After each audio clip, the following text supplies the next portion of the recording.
Bonsoir bien-aimés de Malaika TV. Donc nous voici de nouveau sur le plateau de l'émission Religion et Société. Nous nous retrouvons encore une fois pour sonder les mystères de la parole de Dieu, les mystères du royaume des cieux.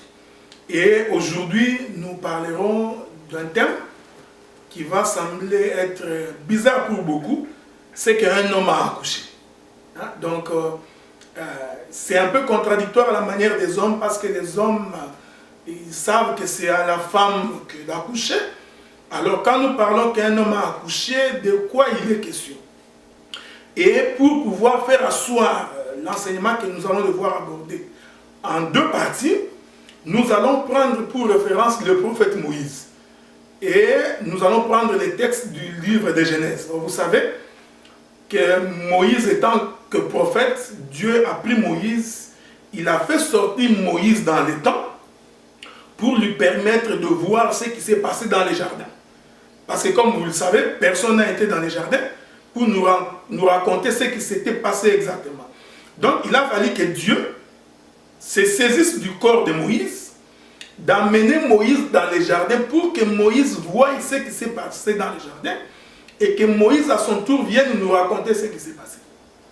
Et l'Écriture dit dans les livres de Genèse que après que le Seigneur ait créé tous les animaux des champs et tous les animaux domestiques, il va les faire défiler au devant d'Adam afin qu'Adam puisse donner les noms à tous les animaux. Donc vous comprenez que tous les animaux que nous avons sur la terre ont été nommés par Adam. Et la Bible dit que pendant que Dieu était en train de regarder Adam, Dieu trouva qu'il n'était pas bon que l'homme soit seul. Écoutez bien aimé, cette écriture et cet enseignement va remettre en question tous les enseignements que nous avons sur le mariage. Parce que dans toutes les églises, quand il s'agit de mariage, c'est l'écriture que les pasteurs utilisent. Dieu a dit, il n'est pas bon que l'homme soit seul. Voilà vous, on va expliquer que ta femme que tu as épousée, c'est elle Ève, c'est elle ta côte. Vous savez cette chose-là. Nous nous posons la question, comment les gens interprètent cette chose-là. Et puis vous allez remarquer, d'ailleurs pour preuve, quand vous prenez tout homme, observez les côtes des hommes. Les hommes n'ont pas une côte de moins. Donc pour nous faire croire que Dieu a pris une côte dans l'homme, il a fait la femme. Sans quoi tous les hommes auraient une côte de moins. Mais vous remarquerez toutes les côtes des hommes sont complètes. C'est là où nous disons qu'il y a un mystère caché dans les Écritures qu'il faut découvrir. Vous comprenez? Quand on n'a pas la révélation, on va commencer à raconter n'importe quoi. On va commencer à amener le peuple à croire en n'importe quoi. Voyez-vous? Donc les hommes n'ont pas de côtes de moins. Donc pour expliquer que tu vois ta femme, d'ailleurs je vais aller très loin, à supposer que tu étais marié. Ta femme là était ta côte. Cette femme est morte. Tu épouses une autre. Finalement là, toi, tu avais combien de côtes? Vous comprenez? Ça devient compliqué. Donc c'est là où nous disons, tu vas être à choper. Il y en a d'autres dans des coins les plus reculés. Ils ont 4 femmes. La polygamie est normale. Bon, 4 femmes. Toi, tu as 4 côtes. C'est là où nous disons, quand tu n'as pas l'explication de l'Écriture, tu auras des difficultés pour comprendre les messages. Écoutez maintenant. La Bible dit que Dieu, regardant Adam, il se rend compte que je vais lui créer une aide semblable. Or, quand vous lisez votre Bible, vous allez constater que la Bible dit que Adam, il est l'image de Dieu. Dieu dit, créons l'homme à notre image, selon notre propre ressemblance. Cela veut dire que quand on regardait Adam, on voyait Dieu. C'est-à-dire qu'Adam était une représentation de Dieu sur la terre. Donc Adam, ce n'est ni toi ni moi. Est-ce que vous comprenez ce que nous disons? Adam était l'image d'un Dieu visible. Un Dieu invisible qui s'est rendu visible par la création de l'homme. Et la Bible dit, Dieu regarde Adam, il trouve qu'il n'est pas bon qu'il soit seul. C'est là où j'ai précise pour dire, l'idée de trouver une femme pour Adam est venue de son père. Adam lui-même n'a pas dit à Dieu, Dieu, j'ai besoin d'une femme. Donc, c'est le père qui, regardant son fils, trouve que le fils est arrivé à l'âge de la majorité. Il faut que je lui trouve une femme. Donc, la femme du fils, c'est le choix du père. Vous comprenez ce que nous disons? Donc, qu'est-ce que nous voulons dire par ici? Par ici, nous voulons dire, ça c'est vraiment intéressant. Écoutez, donc pour te marier, il faut que ton père choisisse une femme pour toi. Voyez-vous? Donc, on prend une pause et ensuite on va revenir. Hi, I'm Melissa, the commercial director of MyLikeATV.com, the first Afro-Caribbean web television. Would you be interested in having your commercial viewed by over 2,000 viewers and consulted in over 5,500 pages? If so, contact us at d.operation@mylikatv.com. Thank you for listening and stay tuned.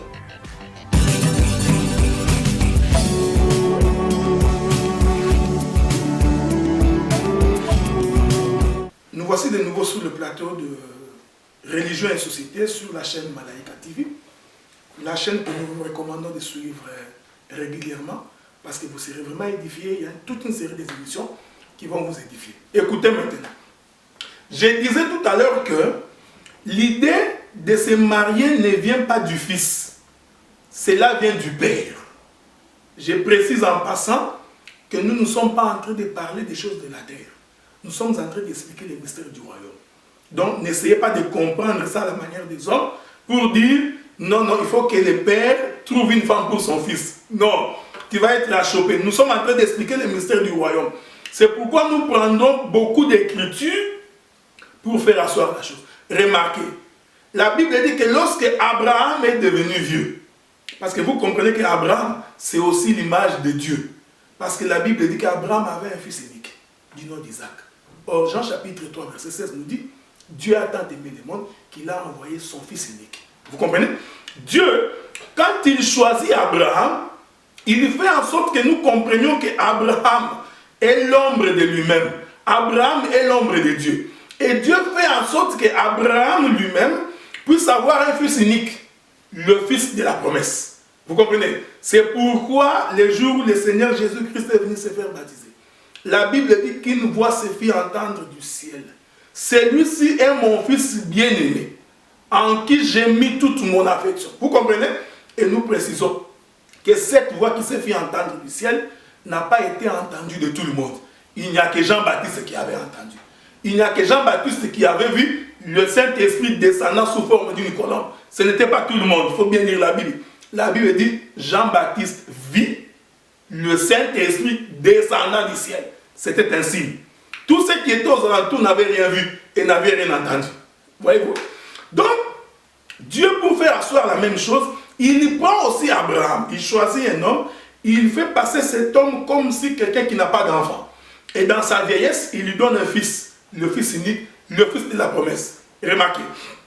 Et la Bible dit, c'est aussi Abraham qui a décidé quand est-ce que Isaac devait se marier. Est-ce que vous comprenez ce que nous disons? L'idée est encore venue du père. Abraham trouve que non. Maintenant, il est temps qu'Isaac se marie. Qu'est-ce qu'Abraham fait? Il lui prend le serviteur le plus ancien de sa maison. Il lui prend la main du serviteur. Il lui met sur sa cuisse. Cela veut dire que Abraham a soulevé sa robe. J'aime ça. Voyez-vous? Pour permettre au serviteur de prendre sa main, de mettre sur sa cuisse. C'est pourquoi le livre d'Apocalypse nous dit, sur sa cuisse, un autre y est écrit. Le roi des rois, le seigneur des seigneurs. Vous comprenez? Sur la cuisse de qui? De Dieu. Nous prions un Dieu qui a une cuisse. Écoutez, écoutez frère. Donc, on prend la main du serviteur, on met sur la cuisse du père pour permettre au fils d'avoir la femme. Et j'ai dit ceci, pour que je me fasse bien comprendre. Le serviteur, dans sa main, il y a 5 doigts. Ce sont donc les 5 doigts du serviteur qui permettent de trouver la femme pour le fils. Qu'est-ce que je voudrais dire? Parce que là, c'est sûr que beaucoup de gens ont des difficultés pour saisir. Rentrons dans Genèse. Remarquez. La Bible dit ceci, pour créer la femme, Dieu prit une côte de l'homme, ensuite Dieu forma la femme de la côte de l'homme. C'est-à-dire que la main de Dieu a travaillé. Est-ce que vous voyez ça? Pour avoir une femme, il a fallu que la main de Dieu travaille la femme. C'est ici que nous sommes en train de vous amener à comprendre.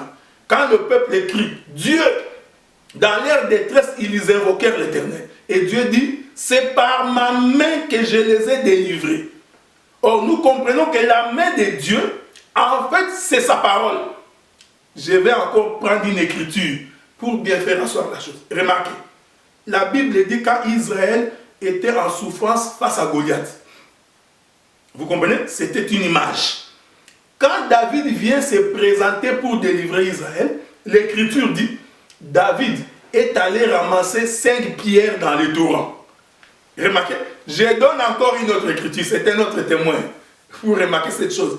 Le Seigneur multiplie 5 pains et 2 poissons. Le pain, c'était au nombre de 5. Il multiplie. Les gens qui adorent manger, ils ont mangé le pain. Vous avez mangé, hein? Ouais, il y a des gens qui viennent à Dieu parce qu'ils aiment trop manger le pain. Les gens ont mangé le pain, ils ont mangé le pain, ils ont mangé le pain. Est-ce qu'on peut prendre une pause? Salut, moi c'est Melissa, directrice d'opération commerciale de malaikatv.com, la nouvelle web télé destinée à la diaspora afro-caribéenne. Depuis son inauguration, Malaika TV est la première web télé à recevoir plus de 2000 visiteurs par semaine et un total de 5500 pages consultées mensuellement.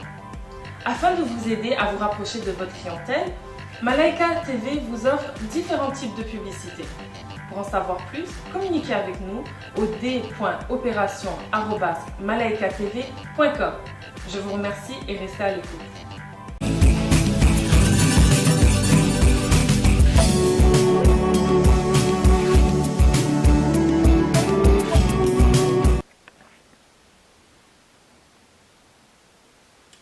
Nous voici de retour sur le plateau de Malaika TV, émission Religion et Société. Comme j'ai dit, cette émission va être une émission à 2 parties. Nous abordons là la dernière tranche de cette partie. Nous reviendrons la semaine prochaine pour la deuxième partie de cette émission. J'étais en train de dire ceci. Vous allez remarquer que la Bible dit qu'un jour, Jésus va multiplier 5 pains. Les gens ont mangé, ils ont mangé. Les gens qui aiment manger, voyez-vous, ils ont mangé les pains. Le lendemain, ils ont commencé à chercher Jésus partout. Parce qu'ils avaient mangé le pain. Jésus avait traversé la rivière, il s'est retrouvé de l'autre côté. Et en fait, ils l'ont retrouvé. Ils ont dit, Jésus, nous t'aimons beaucoup. Nous t'avons cherché toute la journée. Vous savez pourquoi ces gens cherchaient Jésus? Parce qu'ils avaient mangé le pain hier. Oh, écoutez maintenant le mystère. Jésus maintenant va expliquer le pain qu'ils ont mangé hier. Il dit, je suis le véritable pain descendu du ciel. Quiconque ne mange pas ma chair et ne boit pas de mon sang, n'héritera pas le royaume des cieux. La Bible dit qu'ils se sont tous retirés. Ils ont compris que cet homme était cannibale. Il nous demande nous de manger sa chair. Vous comprenez? Or, Jésus leur faisait comprendre qu'en fait, le pain que vous aviez mangé n'était qu'une ombre de la parole. C'est pour cette raison que vous remarquerez, au jour de sa mort, quand il se retrouve en train de fêter la Pâque avec ses disciples, l'Écriture dit, il prit le pain, il le rompit. Vous comprenez? Ah, il prit son corps. Il dit, ceci est mon corps. Maintenant, nous comprenons qu'à ce jour, l'Église vit par le pain qui est la parole. La Bible dit, l'homme ne vivra pas de pain seulement, mais de toute parole qui sort de la bouche de l'Éternel. Nous comprenons maintenant que le pain, c'est la parole qui sort de la bouche de l'Éternel. C'est ce qui fait vivre. Ainsi, vous comprenez que lorsque Abraham prit la main de son serviteur, il mit sur sa cuisse, laquelle main à 5 doigts, c'était l'ombre de la parole. Parce que c'est la parole qui est capable de trouver la femme pour l'homme. Voyez-vous, la parole envoyée par le Père. C'est alors que j'avais dit, pour que le Fils se marie, l'idée vient du Père. C'est le Père qui envoie. C'est alors que Jésus pouvait dire, nul ne peut venir à moi s'il n'est pas attiré par le Père. Vous voyez? Donc personne ne peut croire au Seigneur Jésus-Christ si ce n'est pas le Père qui est en train de l'attirer. Il faut que le Père te prenne, qu'il t'attire vers le Fils. Écoutez, la chose est dans les jardins. Remarquez, la Bible dit, après que Dieu ait fini de créer Ève, il l'amena vers Adam. Donc c'est le Père qui a attiré la femme Ève pour aller l'amener vers le Fils. Or, vous comprenez que Adam dont nous sommes en train de parler ici, c'est le Seigneur Jésus-Christ. C'est pourquoi il disait, personne ne peut venir à moi s'il n'est pas attiré par le Père. Et nous disons, l'attraction du Père, c'est l'œuvre du ministère. C'est alors que j'avais dit au cours de l'une de mes émissions, que pour qu'une église soit assise dans les choses de Dieu, il faut le concours des 5 doigts de Dieu. Il faut que nous trouvions dans l'église le pasteur, le prophète, le docteur, l'évangéliste et l'apôtre. Ce sont là les ministères qui font asseoir l'Église. Quand nous trouvons que les autres ministères manquent, nous disons c'est une affaire des hommes. C'est une création des hommes. Dieu n'y est pas. Écoutez, on va finir la première partie par ici. Parce que je reviendrai la semaine prochaine. La Bible dit qu'après que le prophète Élie ait tué tous les prophètes de Baal, il va dire à son serviteur, va à la montagne, va vérifier si la pluie va tomber.